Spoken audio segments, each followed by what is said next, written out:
Hi all, welcome to Blasters Arena. നേരത്തെ നമ്മൾ പുറത്തുവിട്ട ISL അപ്ഡേറ്റ്സിന്റെ പുതിയ എപ്പിസോഡിൽ മോഹൻ ബഗാനുമായി ബന്ധപ്പെട്ടുകൊണ്ടുള്ള ചില അപ്ഡേറ്റുകൾ നമ്മൾ നൽകിയിരുന്നു. അതായത് മോഹൻ ബഗാന്റെ അടുത്ത സോഴ്സായ MBFT നൽകിയ വിവരങ്ങളായിരുന്നു അത്. അടുത്ത സീസണിലേക്ക് മോഹൻ ബഗാന് ഇന്ത്യൻ വിങ്ങർമാരെ ആവശ്യമുണ്ട്. 5 താരങ്ങളെ അവർ പരിഗണിക്കുന്നുണ്ട്.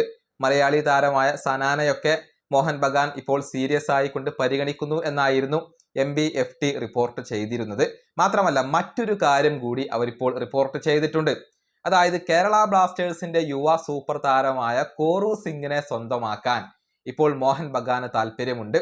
അതായത് ചെറിയ ഒരു താല്പര്യമല്ല, വളരെ സീരിയസ് ആയിക്കൊണ്ട് തന്നെ ഈ താരത്തെ മോഹൻ ബഗാൻ പരിഗണിക്കുന്നു എന്നാണ് ഇപ്പോൾ MBFT റിപ്പോർട്ട് ചെയ്തിട്ടുള്ളത്.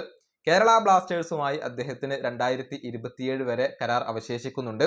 പക്ഷെ നല്ല ഓഫർ വന്നു കഴിഞ്ഞാൽ ഒരുപക്ഷെ കേരള ബ്ലാസ്റ്റേഴ്സ് കോറു സിംഗിനെ കൈവിട്ടേക്കും എന്ന കാര്യം കൂടി MBFT ഇപ്പോൾ റിപ്പോർട്ട് ചെയ്തിട്ടുണ്ട്. അതായത് മോഹൻ ബഗാൻ നല്ല തുക വാഗ്ദാനം ചെയ്തു കഴിഞ്ഞാൽ കോറു സിംഗിനെ ബ്ലാസ്റ്റേഴ്സ് കൈവിടാനുള്ള സാധ്യതകളെ തള്ളിക്കളയാൻ കഴിയില്ല എന്നാണ് മോഹൻ ബഗാനുമായി ബന്ധപ്പെട്ട ഈ ഒരു സോഴ്സ് ഇപ്പോൾ റിപ്പോർട്ട് ചെയ്തിട്ടുള്ളത്. ഏതായാലും ഇന്ത്യയിലെ ഏറ്റവും മികച്ച താരങ്ങളെ കൊണ്ടുവരുന്നതിൽ പേരുകേട്ട ക്ലബ്ബാണ് മോഹൻ ബഗാൻ. ഭാവിയിൽ അവർ കോറു സിംഗിനെ സ്വന്തമാക്കിയാലും അതിൽ അത്ഭുതപ്പെടേണ്ടതില്ല. സഹലിനെ പോലെയുള്ള താരങ്ങളെ കേരള ബ്ലാസ്റ്റേഴ്സിൽ നിന്നും സ്വന്തമാക്കിയ ചരിത്രമുള്ള ടീമാണ് മോഹൻ ബഗാൻ. പക്ഷെ കേരള ബ്ലാസ്റ്റേഴ്സ് കോറു സിംഗിനെ കൈവിടില്ല എന്നാണ് ആരാധകർ പ്രതീക്ഷിക്കുന്നത്. കാരണം വളരെയധികം ഭാവി കൽപ്പിക്കപ്പെടുന്ന ഒരു താരമാണ് കോറു സിംഗ്. മികച്ച പ്രകടനമാണ് അദ്ദേഹം ബ്ലാസ്റ്റേഴ്സിന്റെ മുന്നേറ്റ നിരയിൽ പുറത്തെടുക്കുന്നത്. ഈ വീഡിയോ അവസാനിപ്പിക്കുന്നു. അടുത്തൊരു വീണ്ടും കാണാം.